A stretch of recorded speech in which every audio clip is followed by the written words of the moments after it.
Guys, आज तुम जानोगे एग्जाम से पहले 7 दिनों का सुपर फास्ट स्टडी प्लान, जिसे जानने के बाद उनको भी मजा आएगा जिन्होंने अभी तक कुछ भी नहीं पढ़ा है।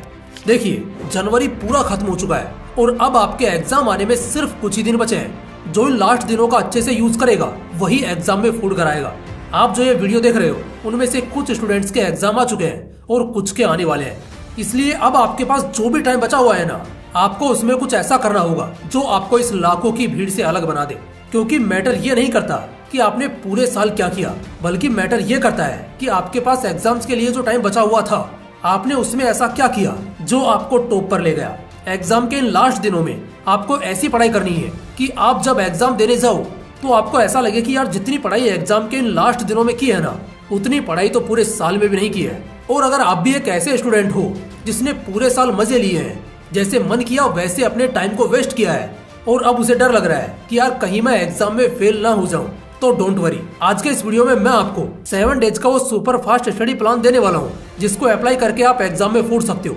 अब मैं आपसे ये तो नहीं बोलूंगा कि आप इन 7 दिनों में पढ़कर टॉपर बन जाओगे, लेकिन हाँ, अगर आपकी प्रिपरेशन पहले से ही सॉलिड है तो आपको एग्जाम में टॉप करने से यह 7 डेज का स्टडी चैलेंज आपकी बहुत ज्यादा मदद करेगा। इसलिए आपको ये वीडियो लास्ट तक जरूर देखनी है। तो चलिए जानते हैं 7 days super fast study challenge के बारे में। लेकिन उससे पहले मैं आपको एक स्टोरी सुनाना चाहूंगा ताकि उससे आप अच्छे से रिलेट कर पाओ। तो ये कहानी है 10th क्लास में पढ़ने वाले एक लड़के की, जो कि पढ़ाई में अच्छा था। जब 10th क्लास की पढ़ाई स्टार्ट हुई तो 1 से 2 महीने उसने अपने बोर्ड एग्जाम्स को ध्यान में रखते हुए खूब अच्छे से मेहनत की। लेकिन फिर धीरे धीरे उसका पढ़ाई से मन हटने लगा और वह सोचने लगा कि यार अभी से इतना स्ट्रेस क्यों, अभी तो पढ़ने के लिए पूरा साल बाकी है। और ऐसे ही सोचते सोचते लगभग आधा साल निकल जाता है, लेकिन वह अभी भी इसी भ्रम में था कि यार अभी तो पूरा साल बाकी है। इसी तरह से उसने अपना सारा टाइम निकाल दिया सिर्फ यह सोचते सोचते कि अभी तो एग्जाम आने में बहुत टाइम है। फाइनली अब वो टाइम आ ही जाता है जब उसके एग्जाम में सिर्फ 1 महीना रह जाता है। और जब वह एग्जाम की डेट को देखता है तो उसके ब्रेन में सिर्फ एक ही शब्द घूमता है, काश। काश उस टाइम से ही मैं थोड़ा थोड़ा भी पढ़ लेता तो अब तक मैं अपने सिलेबस का 60% पार्ट तो आसानी से कवर कर लेता। लेकिन मैंने नहीं किया, बल्कि अपने टाइम को लगातार वेस्ट करता रहा। फिर वो अपने आप को थोड़ा मोटिवेट करता है और सोचता है कि कोई बात नहीं, जितना टाइम वेस्ट करना था वो कर लिया, जितने मजे करने थे वो कर लिए। अब मेरे पास जो भी टाइम बचा हुआ है एग्जाम्स के लिए, मैं उसमें अपनी पूरी जान लगा दूंगा। अब मैं अपने टाइम के 1 मिनट को भी वेस्ट नहीं करूंगा।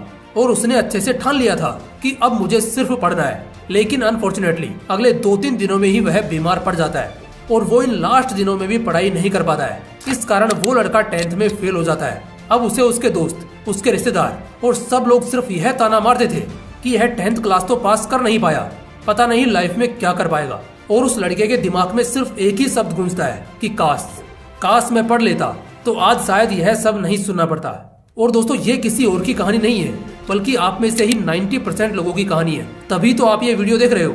बस फर्क सिर्फ इतना है कि तुम अभी बीमार नहीं हो और तुम्हारे पास एग्जाम्स के लिए अभी भी और टाइम बचा हुआ है। लेकिन अगर तुमने इसमें भी पढ़ाई नहीं की तो उस 10th फेल लड़के की तरह ही तुम्हारी भी यही कहानी होगी।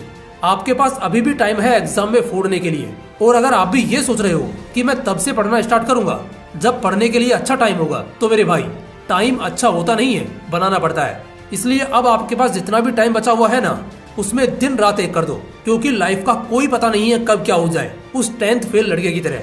अब मुझे उम्मीद है कि इस कहानी से आप अच्छे से रिलेट कर पाए होंगे। अब आपके अंदर मैंने पढ़ने के लिए तड़प तो पैदा कर दी है।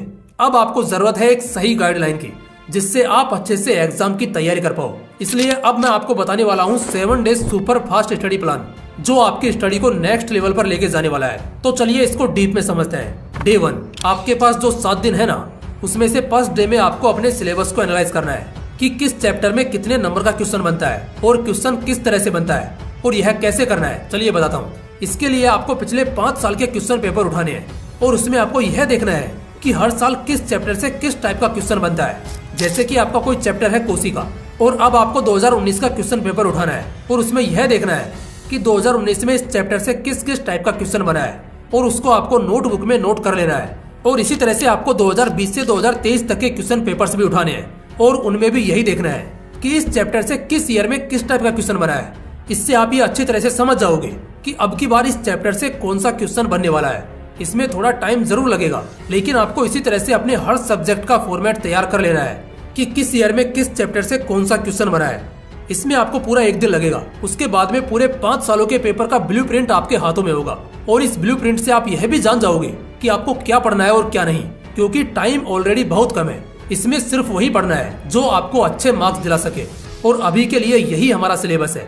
डे नंबर 2 एंड 3 मानो अब आपके पास बचे हैं सिर्फ 6 दिन, क्योंकि आपने 7 दिनों में से 1 दिन का तो अच्छे से यूज कर ही लिया है और यह 2nd और 3rd डे है ना, इसमें आपको सिर्फ पढ़ना है ताकि आपका सिलेबस अच्छे से कवर हो सके।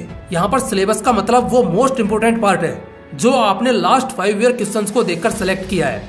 यानी आपने जो 5 साल के क्वेश्चन पेपर्स के बेस पर ब्लूप्रिंट बनाया है ना, आपको उसके ही अकॉर्डिंग अपने मोस्ट इम्पोर्टेंट पार्ट को ही पहले पढ़कर कंप्लीट करना है। आपको अपने मोस्ट इम्पोर्टेंट सिलेबस का 60% पार्ट सिर्फ इन 2 दिनों में ही कंप्लीट करना है। और यह तो दिमाग से निकाल ही देना कि यार इन 2 दिनों में क्या ही हो सकता है, बल्कि आपको ये सोचना है कि आप 1 दिन में क्या कर सकते हो और 1 घंटे में क्या कर सकते हो। इन दोनों दिनों में ही आपको हर दिन 10 से 12 घंटे तो पढ़ना ही पढ़ना है, तभी आप अपने सिलेबस को कवर कर पाओगे। अब आते हैं 4th डे पर, डे नंबर 4। इन पिछले 3 दिनों में आपने 1-1 मिनट का, 1-1 सेकंड का अच्छे से यूज किया है। अब चौथे दिन आपको वो पढ़ना है जो पार्ट आपका 2nd एंड 3rd डे में कंप्लीट नहीं हो पाया था, और फिर वह पार्ट कंप्लीट हो जाए उसके बाद आपको अपने सिलेबस का वो पार्ट पढ़ना है जो पार्ट आपके लिए बहुत ज्यादा इंपॉर्टेंट नहीं है। इसका बेनिफिट ये होगा कि जब आपको उस पार्ट से कोई क्वेश्चन बनेगा तो आपको यह पता रहेगा कि यह क्वेश्चन किस टॉपिक से आया है और इसमें क्या लिखना चाहिए। जब आप 4 दिन तक लगातार इस प्लान के अकॉर्डिंग स्टडी करोगे तो आप देखोगे कि आपके सिलेबस का 60-70% पार्ट कंप्लीट हो चुका है। अब बारी है उसे अच्छे से रिवाइज करने की। इसके लिए हम यूज करेंगे 5th एंड 6th डे का, day number 5th and 6th। आपने इन पिछले 4 दिनों में ही अपने सिलेबस का लगभग 60 से 70% पार्ट कवर कर लिया है। अब बारी है इसे अच्छे से रिवाइज करने की, क्योंकि जब तक आप इसे रिवाइज नहीं करोगे तो भले ही आपने कितनी ही पढ़ाई की हो उसका कोई रिजल्ट नहीं निकलेगा, क्योंकि एग्जाम में सिर्फ वही पढ़ाई काम आती है जो आपको एग्जाम के दिन अच्छे से याद होती है। इसलिए आपने अब तक जो भी पढ़ा है उसको अच्छे से कम 2 बार रिवाइज करना है इन 2 दिनों के अंदर, ताकि वो आपके सीधा दिमाग में छप जाए और जब आप एग्जाम देने जाओ तो उसे आंसर शीट में अच्छे से लिख पाओ। अब आपके पास एग्जाम के लिए बचता है सिर्फ 1 दिन, डे नंबर 7। आपने इन पिछले 6 दिनों में अपने सिलेबस को एनालाइज भी कर लिया है, उसे अच्छे से रीड भी कर लिया है, उसका रिवीजन भी कर लिया है। अब बारी है इन सबको अप्लाई करने की, यानी प्रैक्टिस की। इसलिए आपको 7वां दिन सिर्फ प्रैक्टिस के लिए देना है। उसके लिए आपको एक मॉडल पेपर को लेना है और अपने स्टडी टेबल पर एक पानी की बोतल लेकर बैठ जाना है और आपको इस मॉडल पेपर को 3.25 घंटे तक इस तरह सोल्व करना है जैसे कि आपका एग्जाम चल रहा हो।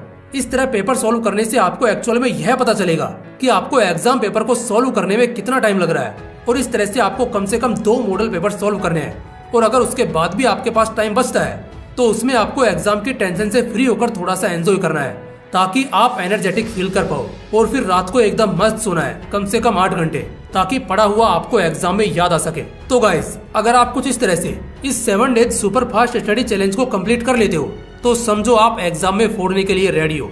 क्योंकि भले ही हमने सिर्फ 7 दिनों तक तैयारी की है, लेकिन इन 7 दिनों में हमने सीरियस होकर पूरी प्लानिंग के साथ तैयारी की है। हमने सिर्फ वो पढ़ा है जो एग्जाम में आने के 90% चांसेस हैं। एक एक चीज को स्टेप बाय स्टेप कंप्लीट किया है।